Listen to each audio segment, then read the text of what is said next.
leader étudiant, député à 27 ans, président à 35, Gabriel Boric souffle un vent de jeunesse sur la politique chilienne.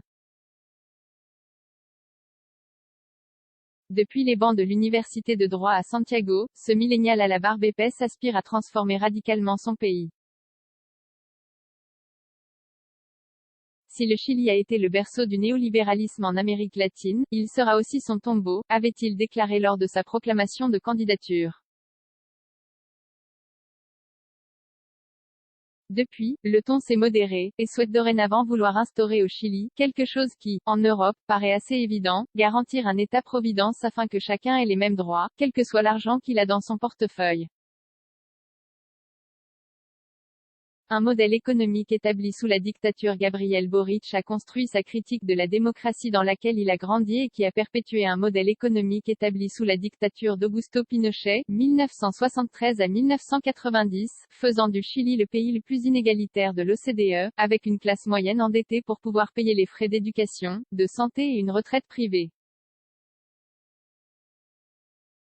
Il est l'héritier politique du soulèvement social de 2019 pour une société plus juste qui a remis en question le modèle de développement et a demandé pourquoi ce que nous pensions être des droits sociaux était privatisé, pourquoi l'éducation était un privilège et non un droit, pourquoi il y avait des soins de santé pour les riches et les pauvres, pourquoi les retraites étaient un business. Punta Arenas, la porte de l'Antarctique en couple avec une politologue, sans enfant, Gabriel Boric est originaire de l'extrême sud du Chili, de Punta Arenas, l'une des villes les plus australes du monde considérée comme la porte de l'Antarctique, sur les rives des eaux glacées du Étroit de Magellan.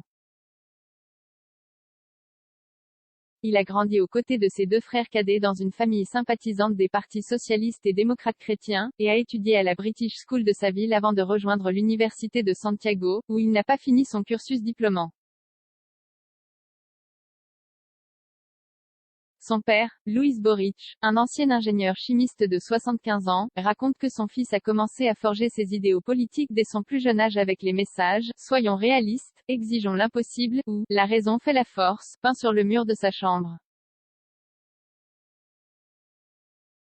Sa mère dit avoir toujours été opposée aux responsabilités, qu'il prenait à la faculté de peur qu'il ne rate ses études. En 2011 à 2012, Gabriel Boric est devenu président de la Fédération des étudiants de l'Université du Chili, FECH, lors du grand mouvement étudiant réclamant une réforme du système éducatif, essentiellement privé. Député à 27 ans en 2013, il a utilisé la maison familiale comme quartier général de campagne pour son premier combat législatif, rassemblant amis et bénévoles, et remporté l'année suivante le siège de député de la région de Magallanes. Cette victoire a changé la vision de sa mère. Je me suis rendu compte que pour Gabriel, c'était un apostolat et j'ai arrêté de me battre. Je voulais une vie plus confortable, plus classique, pour lui, dit Maria Soledad Font. Son honnêteté et sa transparence, son ouverture au dialogue, sont deux des plus grandes vertus de Gabriel, et chez un futur président pour le Chili, c'est crucial, dit de lui son frère Simon Boric, un journaliste de 33 ans. Dès son plus jeune âge, Gabriel Boric a eu un grand amour des livres et tissé aussi un lien très fort avec ses racines à Punta Arenas, la ville qui au début du XXe siècle a accueilli ses aïeux migrants, croates et catalans. Au bras, le tatouage d'un phare éclairant une île déserte, ça me détend de lire beaucoup, dit l'homme au bras tatoué d'un phare éclairant une île déserte. Je viens du sud de la Patagonie, là où le monde commence, là où toutes les histoires et l'imagination se rejoignent, dans le détroit de Magellan, qui a inspiré tant de beaux romans. Lors de sa campagne victorieuse de la primaire à gauche, il a grimpé face aux caméras sur un énorme cyprès, comme il le faisait lorsqu'il était enfant. Cette image est devenue le symbole de sa campagne. Il s'y isolait, se pouvait être avec un livre, pour réfléchir ou méditer, raconte son père.